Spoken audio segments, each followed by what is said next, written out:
Assalamualaikum warahmatullahi wabarakatuh. Perkenalkan, nama saya Meriska Masrofah, NIM 122-101-83028, kelas Tebin 5A. Di sini saya akan menjelaskan tentang pengembangan bahan ajar bahasa dan sastra Indonesia dengan dosen pengampu Ruli Andayani, MPD. Judul bahan ajar yang saya kembangkan yaitu memerankan isi fabel atau legenda daerah setempat yang dibaca dan didengar.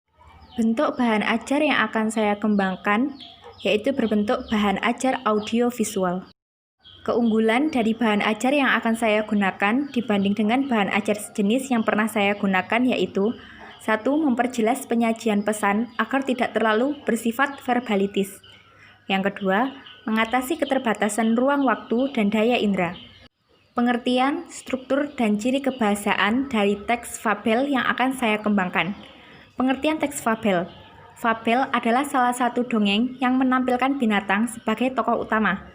Tokoh tersebut dapat berpikir, berperasaan, berbicara, bersikap, dan berinteraksi seperti manusia.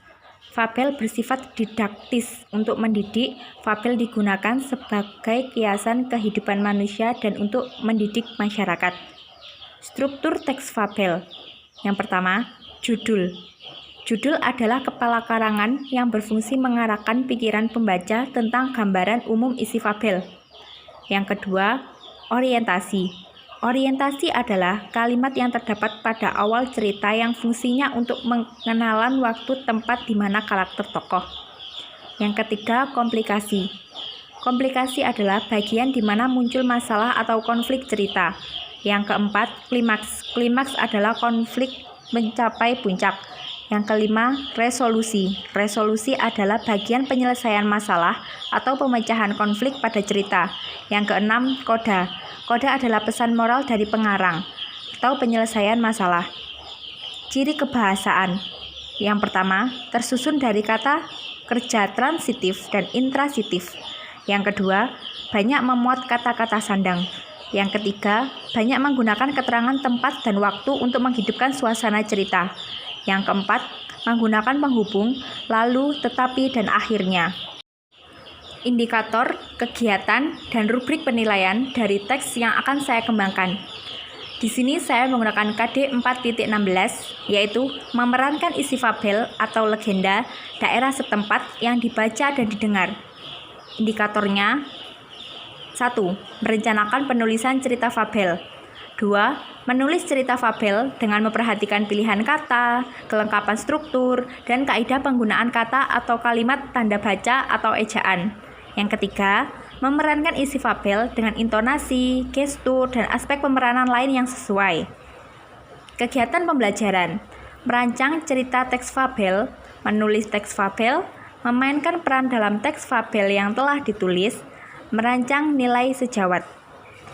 Rubrik penilaian: aspek yang dinilai, kelengkapan dan keterututan struktur. Kriteria pertama, siswa mampu merancang teks fabel dengan memperhatikan struktur dari teks fabel. Yang kedua, siswa mampu menulis teks fabel dengan memperhatikan struktur dari teks fabel. Aspek yang kedua, penggunaan bahasa. Kriteria yang kedua, pertama, siswa mampu memilih kata yang konkret. 2. Siswa mampu memilih kosakata yang bervariasi. Ketiga, siswa mampu memainkan peran dalam cerita fabel dengan gerak dan bahasa yang menarik. Skor yang dinilai ada 4. 1. Kurang baik. 2. Cukup baik. Yang 3 baik. Yang 4 sangat baik. Skor akhir dihitung dengan rumus nilai skor yang diperoleh dibagi skor maksimal dikali 100.